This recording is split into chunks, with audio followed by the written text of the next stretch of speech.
C'est sans saisine du Conseil d'État en France. 6498 décisions de rejet. Ah oui, on a eu 2 décisions exceptionnelles. L'allongement de la mise en bière de 2 à 4 jours. Vous savez, moi je suis étranger, quand on dit mise en bière, je pensais que c'était la fête de l'Oktoberfest. Non, non, c'est la longueur, bon, ok, c'est pas une mise en bière. Et puis, on a eu naturellement une décision qui était magnifique, éclatante pour le monde religieux, c'était l'augmentation de la jauge des personnes, c'est la jauge de la bière, c'est la jauge des personnes à l'église, de 25 à 50. C'est comme ça qu'on avait augmenté. Effectivement, ce sont les seules 2 décisions. Ah, le Conseil d'État a dit non, c'est pas possible, 25, c'est pas. Il faut doubler, il faut augmenter. Donc, pour que les messes, synagogues et tout, c'était pas que pour les catholiques. Le reste, délégé. Et vous avez là toute la question, prenons l'exemple d'une décision du Conseil d'État, qui va dire, alors on dit, voilà, ce ne sont pas des vaccins, ce sont des tests, on a eu des avocats qui ont fait des recours extraordinaires. Le Conseil d'État dit tout simplement, pourquoi vous voulez que je vous dise? Il y a des autorisations de mise sur le marché conditionnel qui ont été délivrées par Bruxelles. Ah, moi, je n'ai aucun pouvoir pour statuer sur ça. Ah bon? Ça veut dire quoi? Ça veut dire qu'effectivement, on n'est plus dans une quelconque souveraineté politique de santé.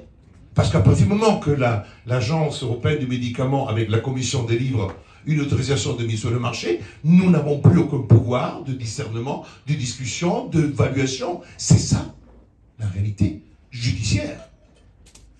Et vous croyez que vous dites, alors très bien, allons agir devant les juridictions européennes. Ah, la Cour de justice de l'Union européenne. Ah oui. Ah oui. Parce qu'il y a beaucoup de confusion. Attention, hein, il y a l'Europe et le Conseil de l'Europe. Ce sont 2 choses différentes. La Cour européenne des droits de l'homme, à Strasbourg, est celle qui sanctionne sur la base de la violation de la Convention européenne de sauvegarde des droits de l'homme de 1957. Ce n'est pas du tout l'Union européenne. Donc, pas de confusion en ce sens. Mais là aussi, quand on va chercher du côté de la Cour européenne des droits de l'homme, vous avez des juges qui sont des délégués, parfois des grandes organisations internationales, parmi aussi notre ami Gates et Melinda, qui ont versé, non, mais que tu as dénoncé amplement, parce que tu étais une des premières à dénoncer et à faire connaître effectivement cette fondation. Et qui, naturellement, paye les vacances aux juges. 1 300 000 € étaient versés pour permettre d'aller faire des formations. Et naturellement, les formations, on les fait dans des endroits de merde. Tahiti, Polynésie française. Parce qu'effectivement, pour se préparer pour juger des affaires difficiles comme République tchèque contre X, eh bien oui, la vaccination est une protection pour les sociétés démocratiques. Arrive à Brica, il ne faut pas l'oublier. C'est la décision qui a été rendue. Et comme par hasard, cette décision a été rendue pendant la phase Covid des vaccinations, dans lequel, effectivement, on a pris une délibération au niveau de la Cour européenne des droits de l'homme en disant, le Conseil de l'Europe a dit, bien sûr, pas d'obligation vaccinale, mais elle est nécessaire. Et surtout, pas d'obligation vaccinale, mais merci à toutes les industries pharmaceutiques pour le travail qu'ils ont fait de trouver en si peu de temps un vaccin qui permet de sauver l'humanité. C'est exactement ça que vous trouvez. C'est pour ça qu'on parle de droit. Mais ça, c'est du droit parce que vous savez, un préambule d'une recommandation a une valeur. Vous avez aussi le règlement européen qui dit que la vaccination doit être obligatoire, dans lequel on fait tout, vous avez le postulat 36, etc., que je vais même utiliser pour faire la fameuse attestation, mais qui ne sert strictement à rien, parce qu'après, dans la mise en œuvre, on a tout fait. Je vous rappelle le père de la nation qui a dit « Je vais chercher les non-vaccinés, je vais les emmerder le coco !» Eh bien, qu'ils nous emmerdent le coco, parce qu'on t'emmerde aussi maintenant.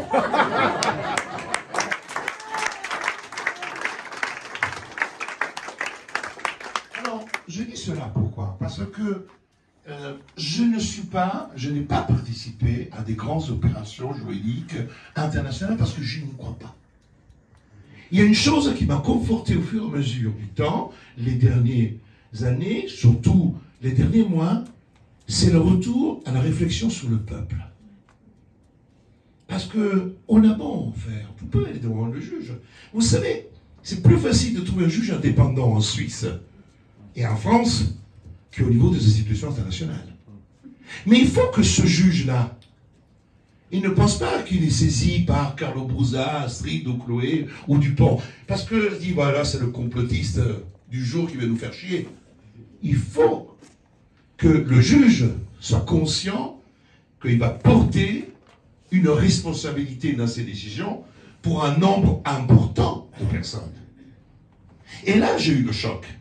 Quand effectivement j'entreprenais des actions judiciaires, dans lesquelles j'ai saisi Bordeaux pour une action correctionnelle contre la directrice de l'Académie de Bordeaux pour le port du masque, parce que j'avais fait faire les tests à la sortie de l'école avec de l'hypoxie à hauteur de moins 90, c'est moins de 90, c'est-à-dire des situations qu'on aurait dû même hospitaliser les enfants. Eh bien, je me suis retrouvé tout seul comme un con.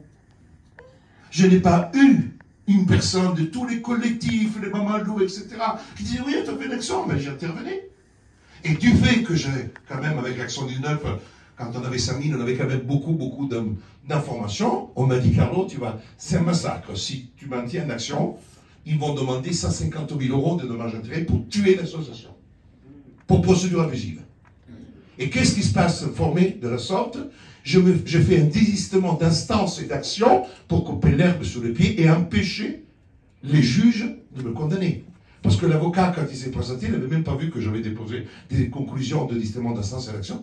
Et le procureur s'est penché vers l'avocat de l'État, parce que la directrice, il a dit, mais on n'est pas demandé les 100 000 €. C'est la réalité. Donc vous comprenez très bien que quand vous vivez des expériences de la sorte, parler du peuple qui a envie de se battre, attendez, je me suis senti un peu seul. Donc c'est pour cette raison qu'aujourd'hui je porte une réflexion qui est un peu différente. On est, ok, maintenant on est conscient, on sait que nous sommes victimes d'une opération, parce que, je vais prendre un exemple, vous savez, moi je suis juriste, je ne suis pas médecin ni scientifique, j'écoute Astrid et les scientifiques, et puis les grands lanceurs d'alerte, etc. Et en tant que juriste, je me base, il faut que je trouve la majeure, le syllogisme. Hein, tous les hommes sont mortels, Socrate est un homme, donc Socrate est mortel. Nous, on est comme ça. On est un peu bête. Voilà. Eh bien, vous, il y a aussi des Suisses ici, et à côté de moi. Vous savez quand il a signé le contrat Pfizer en Suisse? Non. Après 1er décembre 2020. Ça veut dire, ce contrat a été signé avant même que les autorisations de mise sur le marché aient été données pour l'Europe. Je rappelle que la Suisse ne fait pas partie de l'Europe, donc automatiquement, c'est un contrat. Mais écoutez bien, 1er décembre 2020, cher ami. J'ai tiré de SwissLeaks, hein, Julian Assange, Suisse, qui a sorti ça. Je n'ai rien inventé, mais je tente de travailler un peu. Et je trouve... Pardon? C'est tout pour Moderna, mais moi ça m'intéresse c'est Pfizer, parce qu'on va y arriver. C'est très important. Clause 5. Purchase acknowledgement. Purchaser acknowledges that the products... Bon, je ne vais pas vous la lire. Je vais vous le dire, tout simplement.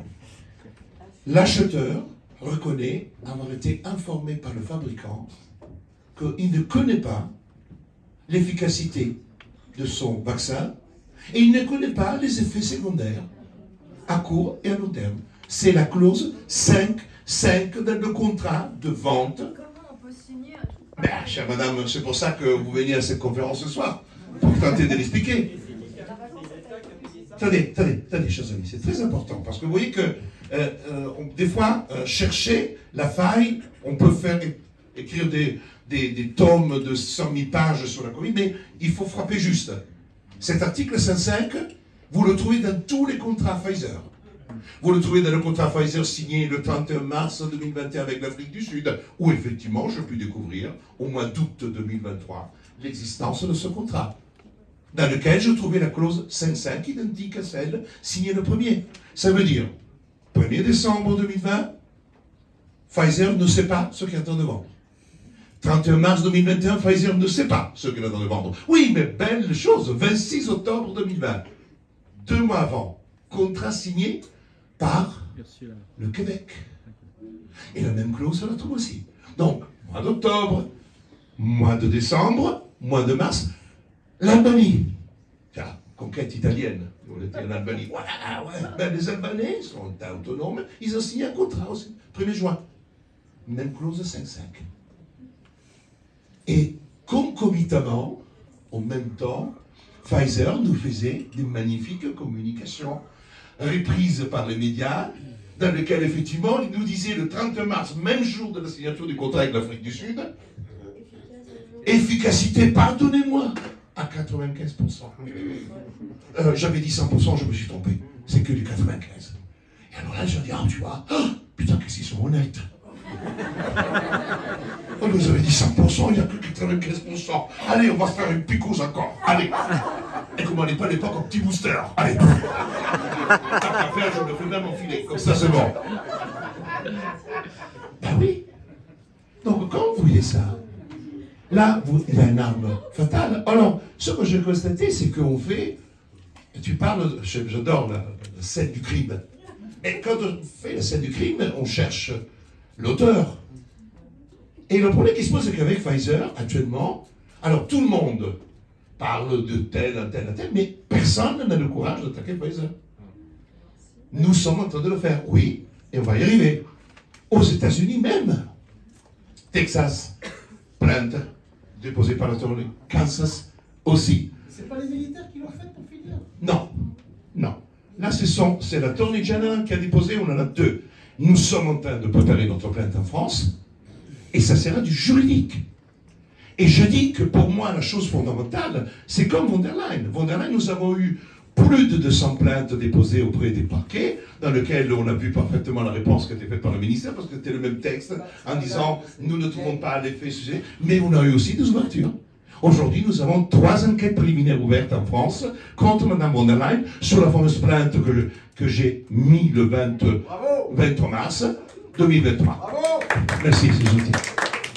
Oui, ce que je voudrais vous dire, c'est que la force de la justice, elle va la puiser dans le peuple.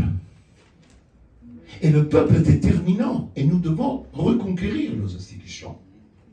Si nous ne modifions pas les institutions, les mêmes causes produiront les mêmes effets. Aujourd'hui, s'achève à minuit la campagne électorale en France. On se chamaille. Je n'ai pas mis la cravate, j'aurais dû faire du Bardella. Non, j'aurais dû faire le clone d'Attal. Ça va, chérie, ça va. Alors là, s'achève aujourd'hui la campagne. Alors là, on a eu, à part tous les jeux, très dur, hein. Mais tout ça, c'est du pipeau. Parce que ce n'est pas une démocratie. Après, attention, la définition de démocratie est à géométrie variable. Mais les mêmes causes produiront les mêmes effets. Mitterrand, au congrès d'Épinay 1974, disait « Ah, la Ve République, quelle horreur, c'est des salauds, c'est la monarchie et tout ». Et quand il est élu, on lui dit « Mais alors, la Ve République, vous allez changer ?» Ah ben non, je viens dedans dans les vêtements. Pourquoi? Parce que c'est une constitution qui a été faite pour créer une structure monarchique avec un suffrage universel pour le président à partir de 1962 et concernant la représentation, le système majoritaire électif qui permet effectivement de dégager des majorités de contrôle qui vont générer une pyramide. Alors là, actuellement, les gens regardent la Suisse et disent « Regarde la Suisse, le référendum, c'est magnifique, c'est génial, ça c'est une vraie démocratie. » Alors la grande discussion avec Étienne Chouard aussi, avec Loïc, il a dit « Attention, si tu prends le référendum, il peut être dangereux aussi, parce que si on avait mis en œuvre le référendum pour la peine de mort, on n'aurait jamais eu la suppression de la peine de mort, parce que les Français étaient pour la peine de mort en 1981. Si vous prenez l'IVG, je ne parle même pas sans entrer, l'IVG est un sujet délicat, mais prenons une femme violée enceinte. Je vous rappelle qu'avant 1975, une femme violée enceinte ne pouvait pas avorter, comme dans certains États aux États-Unis aujourd'hui. Et il a fallu que la loi de 1975, la loi Veil, permette effectivement de sortir même de ce type de cas. Après, je ne veux pas entrer sur la discussion pour le reste, mais pour faire comprendre qu'il y a quand même des situations nécessaires pour protéger la femme, la vie humaine, la dignité. Une femme violée. Ça veut dire quoi? Ça veut dire que construire une démocratie, ce n'est pas facile. Parce que la démocratie représentative, elle est facile parce qu'on vote une fois, on délègue, et puis on espère que ces gens-là seront des mandataires fiables. Mais ils ne doivent pas rendre compte parce qu'il n'y a pas de mandat impératif. Le système suisse, dans lequel le rôle du référendum est très important, mais on voit aussi que nous avons quand même des référendums totalement atavistes, primitifs. Parce que le peuple, parfois, est dangereux et conservateur. C'est pour cette raison qu'aujourd'hui, ce que je propose, ok, on est sorti de la caverne, on a compris, maintenant il y a deux choses qu'il faut travailler. Un, les actions judiciaires, mais pas au niveau international, au niveau interne. La victoire de Chloé, c'est une victoire qui est faite devant le tribunal suisse, parce qu'elle est allée se battre, a prouvé que, et ce juge-là a reconnu. C'est ça les victoires, ce sont celles-là les victoires. C'est Martine Moner qui gagne, parce que le procès, bien sûr que c'était le procès de diffamation, mais qu'est-ce qui se cachait derrière le procès en diffamation? Il se cachait tout, le film de Pierre Banerias, c'était Hold Up, déjà la remise en cause de tout le narratif, parce que c'était pour ça. Et ce film que j'ai défendu en tant qu'avocat n'a subi aucune plainte. Le film, Pierre Banerias, était attaqué par Madame Lacombe, et puis pour une histoire de sous, hein, c'est une connerie parce qu'il s'est trompé sur le montant de somme d'argent qu'elle avait touché dans le cadre. Donc c'est pas du tout. Mais sur les choses traitées, les arguments traités, etc., il n'y a eu aucune plainte. Donc ça veut dire quoi? Ça veut dire que nous devons retrouver notre souveraineté judiciaire. Et d'une importance capitale. Pourquoi je vous dis ça? J'ai discuté avec Étienne Chouard, qui est très, il est très porteur pour ce qu'on appelle le peuple constituant. Je vous explique quel est l'intérêt. Aujourd'hui, nous n'avons plus de souveraineté monétaire. Nous, les Européens. Vous, en Suisse, vous avez votre franc suisse, même si vous avez plein de conventions qui vous lient. Mais, en France, et en Italie, en Europe, c'est la merde. Concernant les problèmes relatifs à la souveraineté politique, nous n'avons plus. Parce que nous sommes astreints à l'application des lois. Le traité de l'Union fait que le droit européen, il est self-executing, c'est-à-dire qu'il s'applique automatiquement, il n'y a même pas à discuter, il n'y a pas du tout à faire du travail d'homologation, d'intégration du texte. Ce n'est pas un traité, c'est pas l'article 55, maintenant c'est la soumission.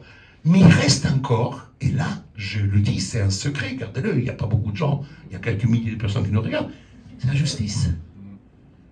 Nous avons quand même des fonctionnaires qui font le juge, et qui sont parfois très sérieux, qui sont souverains.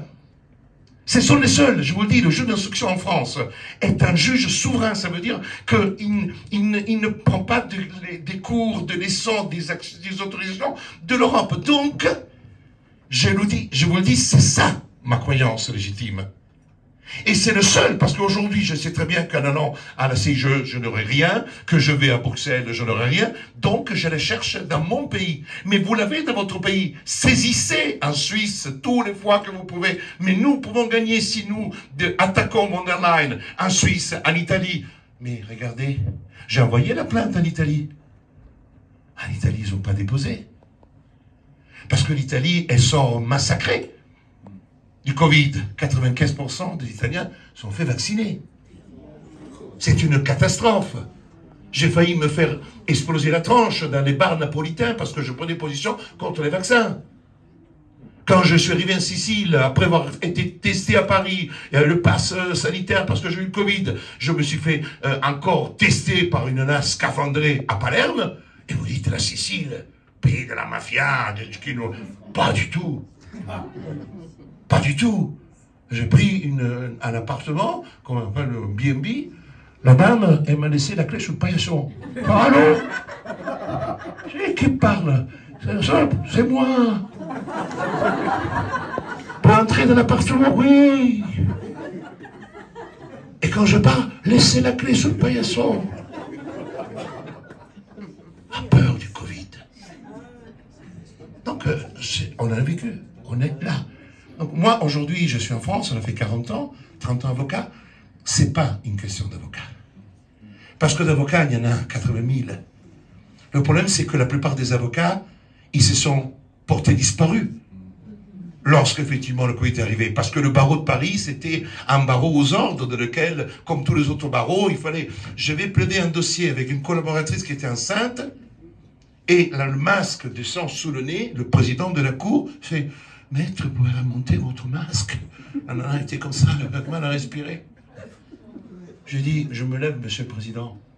Cette femme est enceinte.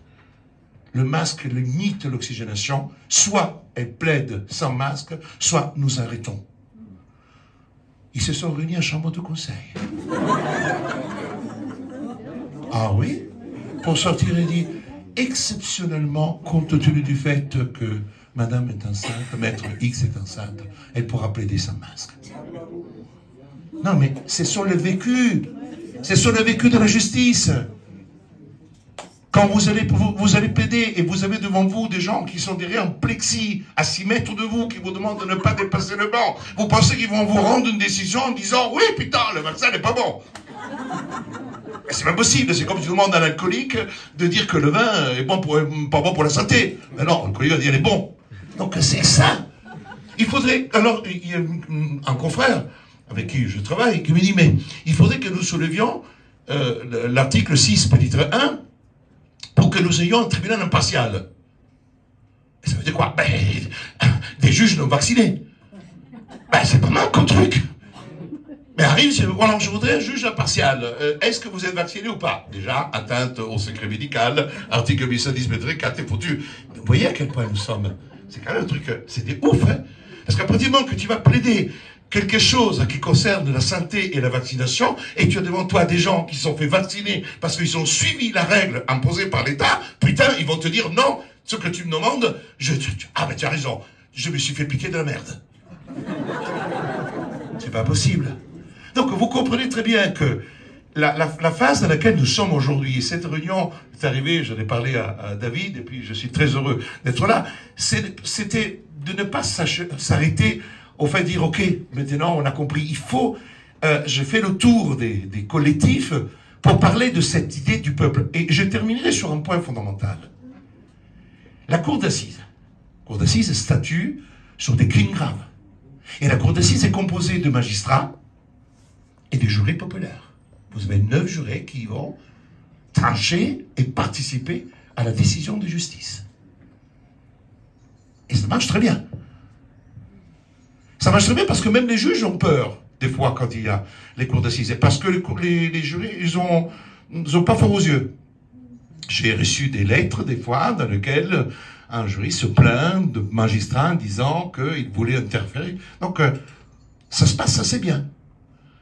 Alors, si le peuple, par tirage au sort, peut participer aux délibérations et à sanctionner un criminel ou à l'acquitter, les deux cas sont possibles, pour quelle raison le peuple ne serait pas présent par tirage au sort dans les institutions fédérales de la Suisse? Pourquoi il ne serait pas présent dans le Conseil constitutionnel au lieu de laisser Fabius et la bande des escrocs là et la bande de condamnés, parce que c'est tous des condamnés, hein, c'est des repris de justice qui siègent là. Ils ont été tous sanctionnés. Ben, Juppé était sanctionné, Fabius, c'est l'affaire du scandale, alors on va y aller. Non, il était responsable et pas coupable. Mais bon, ce que je suis en train de vous dire, c'est pour moi aujourd'hui, il n'est pas possible de dire, ok, comme certains qui veulent construire toute une nouvelle architecture constitutionnelle, ce n'est pas possible.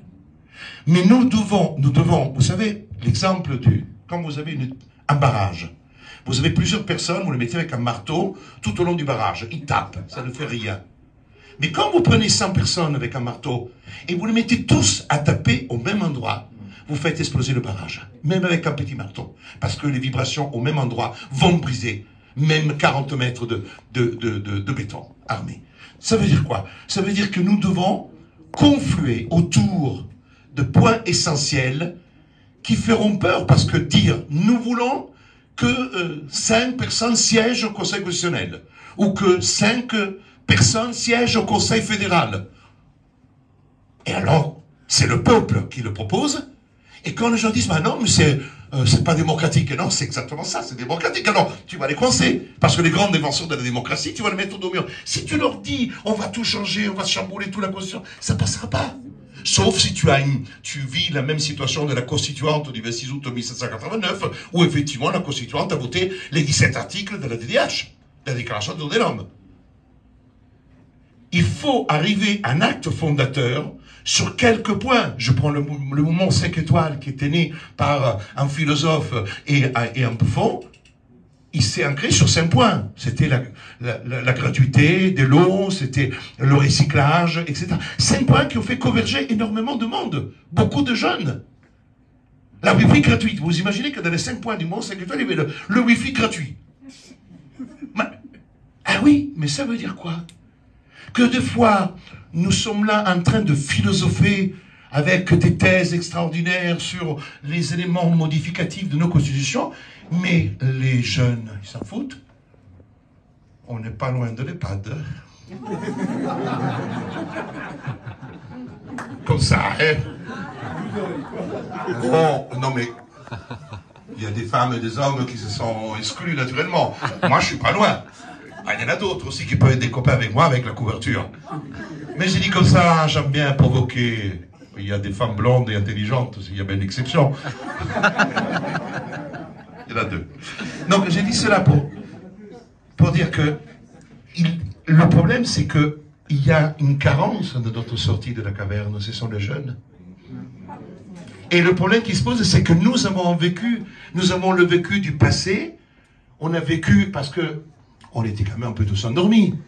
Pourquoi? Parce qu'avant le Covid, on savait qu'il y avait des choses qui n'allaient pas. Astrid, elle faisait partie, elle était membre éminent de l'OMS, Chloé était prof de maths, heureuse d'aller faire ses cours. Moi, j'étais un avocat heureux de payer des impôts, beaucoup. Et comme une mule, tous les jours au bureau. Et puis la Covid est arrivée, à secouer le cocotier. Effectivement, certains qui sont restés dans la caverne sidérée ont dit merde, j'ai pas envie de ça. Donc ça veut dire que eux, ils ont tenté la mise en place d'une opération qui devait nous anéantir, et nous on a réussi à empêcher cette opération. Parce que quand vous lisez le livre de Klaus Schwab, effectivement celui qui est sorti pendant le Covid, dans lequel on voit tous les énoncés, même de langage, le quoi qu'il en coûte, c'est pas le maire ni le ministre de l'économie suisse, c'est Klaus Schwab, page 35 du livre. 40? Je me suis trompé? Non, c'est pas 105. J'ai dit comme ça pour faire comprendre que aujourd'hui, il faut que, après cette phase de barrage, de réaction, nous entreprenons une phase de construction. Mais une construction pas sur des bases hypothétiques. La philosophie aujourd'hui, elle est le moteur qui nous amène vers quelque chose. On doit revenir à la valeur du peuple. Je terminerai sur un point fondamental dont j'ai bouleversé totalement dans ma sémantique. J'ai défendu la Révolution française, bien sûr. Les 17 articles des droits de l'homme, ce sont des articles qui s'étaient appliqués, ce serait magnifique. Ce n'est pas le cas.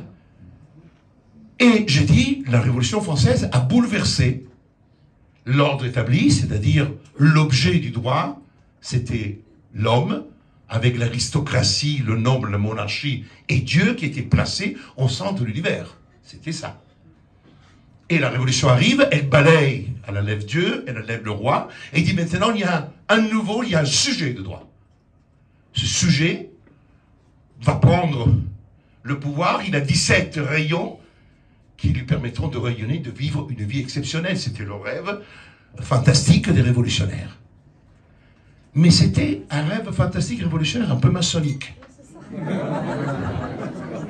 Bien sûr. Non mais, c'est un constat, ce n'est même pas une critique. Le code civil a été fait par 4 maçons, Portalis, Bigot de Pomenaud, Tondy, Malville, Tronchet, ouais, très bien. 2 francs-maçons du Nord, 2 francs-maçons du Sud, de l'écrit, très bien. C'est pas ça le problème. C'est que la notion de sujet de droit me fait penser au grand architecte de l'univers. C'est-à-dire qu'on dit on ne croit plus en Dieu. On ne croit pas en Dieu, mais on va l'appeler grand architecte de l'univers. On met un triangle, un œil, un très grand œil, pour dire je te regarde, hein, t'inquiète pas, hein. T'es pêcheur de ta naissance. Mais tu n'es pas pêcheur catholique, tu es pêcheur maçonnique. C'est pour ça que tu fais toutes les classes. Bon, tu passes sous le bandeau et tu fais tout le truc. Quand on prend ces notions-là, pourquoi la notion de sujet de droit? Je l'ai défendu. Sujet du roi, sujet du droit. Il suffit de rajouter un D et un T qui modifie. Oui, la sémantique a un sens, hein, et une symbolique. Sujet du roi, sujet du droit. Mais la notion de sujet, ce n'est pas une notion humaine. C'est une notion inhumaine. Pourquoi? Moi, je vous donne une démonstration juridique. Quand on dit un sujet de droit, c'est une personne physique, mais aussi une personne morale. Une société en commandite, une société par action, est une société, c'est un sujet de droit. Il a le droit de plaider, une société a le droit d'agir en justice contre Darty, est un sujet de droit. Donc j'ai évolué dans ma pensée, parce que je me dis, au fond, cette interposition, c'est pas du tout une protection du peuple. C'est pas du tout le peuple qui est placé au centre de l'hiver. C'est un sujet, une entité abstraite dans laquelle on peut, à l'intérieur de cette entité, la remplir et la farcir de quelque chose qui n'est pas nécessairement l'homme ou la femme dans son humanité. C'est pour ça qu'aujourd'hui je reviens et je dis, la prochaine révolution est quand le peuple remplacera le sujet de droit. Et ça, c'est un point très important. Le peuple constituant de Tienne, Chouard, me plaît beaucoup en tant que non, on ne partage pas la même vision, mais je l'adopte en tant que sémantique. Ça me convient parce qu'effectivement, ça fait de chacun de nous et de chacun de vous la clé de voûte de la révolution. Et en réalité, le message qui a été délivré ce soir, on est sorti, reprenons notre espace. Chacun de nous doit agir comme un ambassadeur. Chacun de nous doit agir comme un ambassadeur de liberté, un ambassadeur d'amour, un ambassadeur de fraternité. Parce que là aussi, on ne doit pas se diviser. Moi, je prends dans mes bras un vacciné, comme je prends dans mes bras un non vacciné. Il n'y a pas de différence. Je ne veux pas commettre les mêmes erreurs que eux veulent faire, de nous diviser, de nous détruire en tant qu'humains. Parce que nous diviser pour mieux régner. Brocard très connu. Nous, on doit garder cette unité. Parce que celui qui a cédé, qui a donné son corps, parce que l'action vaccinale est une action de contrainte, d'esclavage. Parce que, à l'époque des Noirs, malheureusement, c'était les chaînes à la cheville et travailler de la sorte pendant 15 heures par jour en chantant quelques chansons qui est devenues ensuite la soul music que j'ai mixé en discothèque quand j'étais disjockey. À l'époque, je ne comprenais rien. Maintenant, je vois un peu mieux. Eh bien, exactement, je fais ces comparatifs. Parce que la vaccination, le fait de dire, je ne sais pas ce qu'on me met, mais je l'accepte. Et je donne mon corps et je me fais piquer. C'est un acte de soumission totale, absolue, psychologique et physique. Non, je ne veux pas rentrer dans ce type de définition. Moi, je suis juriste et je vous parle sur des questions qui sont techniques. Ça veut dire tout simplement qu'il faut revenir. Si on revient à la notion de peuple, d'individu, d'être humain, on revient au droit qu'Astrid a appelé. La liberté du consentement, le droit de décider. Je fais une analyse juridique sur les 11 vaccins et je démontrais clairement que nous sommes dans une illégalité totale. Je ne sais même pas s'ils sont bons ou mauvais, mais quand j'analyse, c'est illégal. Et je n'ai pas de contestation de ce que je fais. Mais on me dit, la seule chose, ah ben, t'as fait encore un truc complotiste. Réponds-moi en droit. Réponds-moi en droit. Quand il y a deux qui ne sont pas d'accord, ils vont devant un juge pour trancher. Non, quand vous dites des choses qui font mal, effectivement, le moyen, c'est la calomnie. Calomnie, il reste toujours quelque chose.